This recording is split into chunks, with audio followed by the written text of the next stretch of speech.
बिस्मिल्लाहिर्रहमानिर्रहीम। अस्सलाम वालेकुम प्यारे बच्चों, कैसे हैं आप? यकीनन ठीक होंगे, तंदुरुस्त होंगे।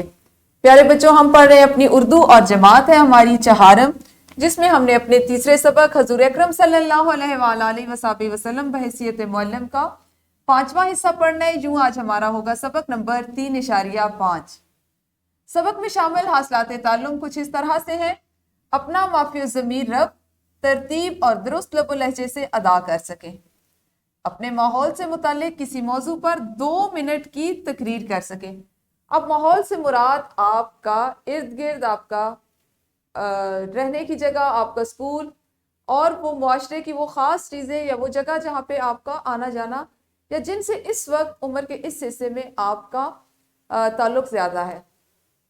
हम इस मौजू पर बात करेंगे कि आपको उस पर तकरीर करना आए या आप तकरीर कर सकें।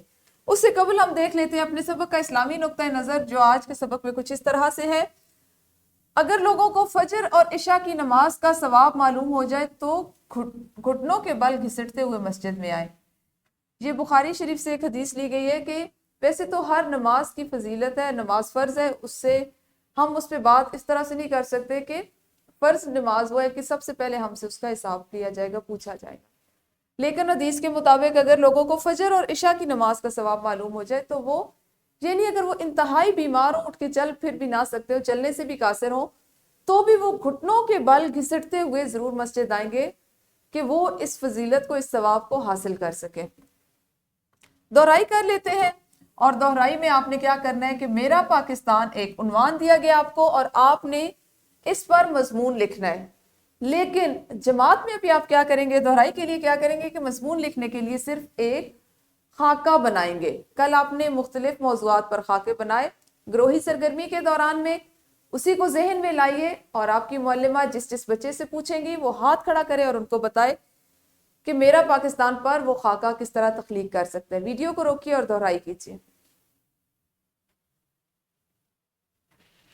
यकीनन दोहराई तो आप लोगों ने कर ली होगी। कुछ चीजें जो हम पढ़ने से पहले देखते हैं। प्यारे बच्चों, फर्ज करें कि ये हमारी पहली मुलाकात है, मैं आपसे पहली दफा मिली हूं और आप मुझसे।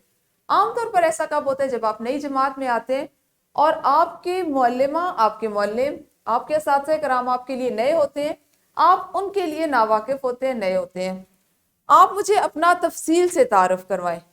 तो आपको जिस वक्त मैं कहती हूँ मैं आपकी मुअल्लिमा हूँ, आप मुझसे पहली दफा मिल रहे हैं, मैं आपसे कहती हूँ कि मुझे तारुफ करवाएं, तो आप मुझे क्या क्या कुछ बताएंगे?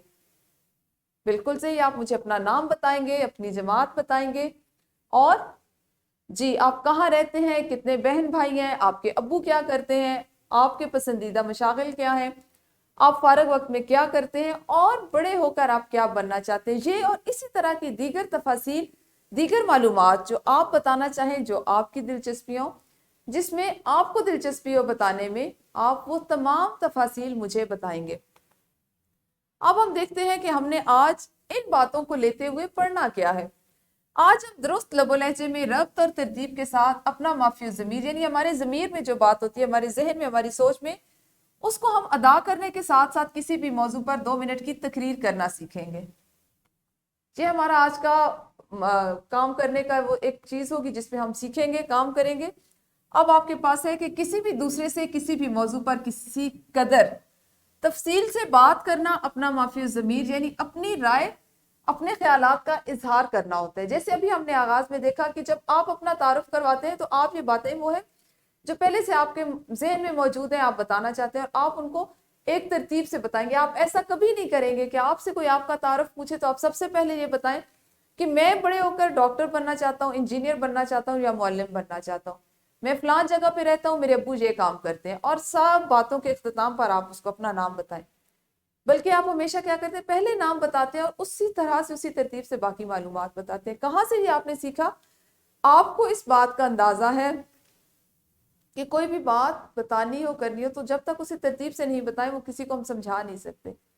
तो इन अपनी रोजमर्रा जिंदगी में पेश आने वाले ये वाकयात, इस तरह की जो चीजें, उनसे आप ये चीजें सीखते हैं, और यही वो बात होती है जिससे हम अपने तालीम के साथ साथ हम अमलन उस पर जिस वक्त अमल करते हैं, सीखते हैं, तो हम अपनी अमली जिंदगी को भी बेहतर बनाते हैं। उसके बाद है, अगर हम बेरब्त अंदाज में बात करेंगे तो दूसरों की समझ में कुछ भी नहीं आएगा। जैसे मैंने आपको भी मिसाल दी कि बात की मालूमात पहले बताएं तो किसी को आप कुछ नहीं समझा सकेंगे। इससे क्या होगा कि सुनने वाला जो है वो बददिल हो जाएगा, उकताहट का शिकार हो जाएगा, उलझन का शिकार हो जाएगा, और वो आपकी बात को उतने गौर से और दिलचस्पी से नहीं सुनेगा।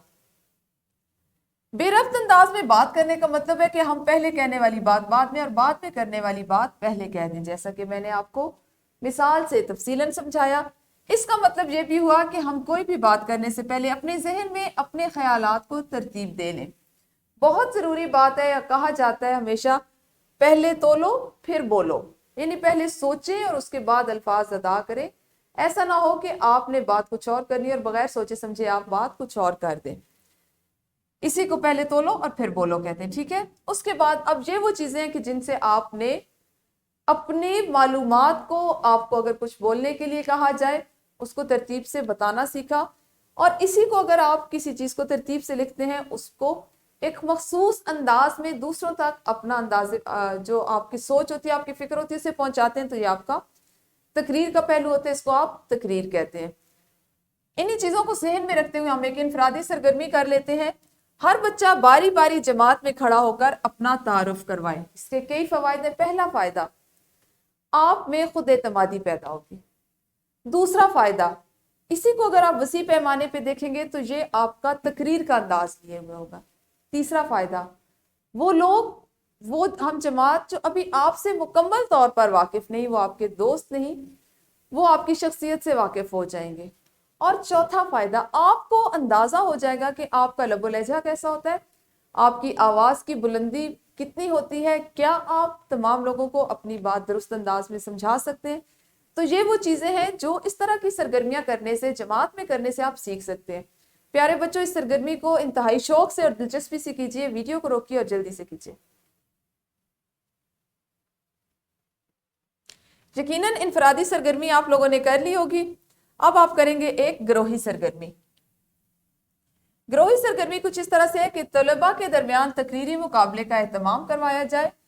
इससे उनमें एतमाद बढ़ता है और वो दूसरों का सामना करने से घबराते नहीं।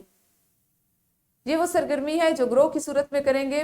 आपकी मुअल्लिमा आपके ग्रोह बना देती है। हर ग्रोह हाँ अपना तारुफ करवाने, अपना स्कूल, अपने स्कूल के बारे में एक तकरीर करे, अपनी जमात के बारे में करे। हो सकता है आपकी मुअल्लिमा आपको कोई और बेहतर मौजू दे दें, उस पर एक तकरीर सोचिए और हर बच्चा अपने ग्रोह में एक तकरीर जरूर करे। वीडियो को रोकिए और जल्दी से सरगर्मी को कीजिए। यकीनन ग्रोही सरगर्मी तो आप लोगों ने कर ली होगी। मश्क करेंगे आप। सरगर्मी नंबर 1 है मश्क का हिस्सा, मुअल्लिम। लफ्ज लिखा हुआ है मुअल्लिम। मुआशरती जिंदगी में क्या किरदार अदा करता है, इस मौजू पर तकरीर तैयार करें और बारी बारी अपनी राय का इजहार करें। आपकी मुअल्लिमा आपको इसके लिए मवाद भी बता देती हैं कि कहाँ से तलाश करेंगे, और दिन भी तफवीज कर देंगी कि इस तकरीर को आपने 2 दिनों में तैयार करना है, 1 दिन में करना है या 3 में। उसके बाद आप जमात में इसके लिए तकरीरी मुकाबला रख लेंगे और उसको करेंगे। उसके साथ आप एक वर्कशीट करेंगे जो आपके घर का काम है, जिसमें सवाल नंबर 1 है कि सबक में से इसमें ज़मीर की तीनों हालतों के कम से कम 2 जुमले आपने तलाश करने। चूंकि हमने अपने इसी सबक में इसमें ज़मीर के बारे में सीखा, तो आप इसको जहन में रखते हुए इस वर्कशीट को करेंगे। और उसके अलावा आप करेंगे, अगर आप मेरा प्यारा वतन के उन्वान से करें तो कौन कौन से निकात जहन में रखेंगे। सिर्फ 5 यहाँ लिखने। यानी अगर आपने तकरीर करनी हो मेरा प्यारा वतन, मैंने अभी आपको बताया, इस उन्वान पर आप तकरीर करना चाहें तो आप किन निकात को बुनियाद बनाकर तकरीर करेंगे। तो आपने सिर्फ 5 निकात दी गई जगह पर लिखने हैं, जिनको आप बुनियाद बनाएंगे और उन पर आप अपनी तकरीर को है उसको लिखेंगे या उसको अदा करेंगे। ये हमारा आज का काम था जो आज मुकम्मल हुआ। कल इसी सबक के अगले हिस्से के साथ मिलेंगे। उस वक्त तक अपना ख्याल रखिए। अल्लाह हाफिज। शुक्रिया।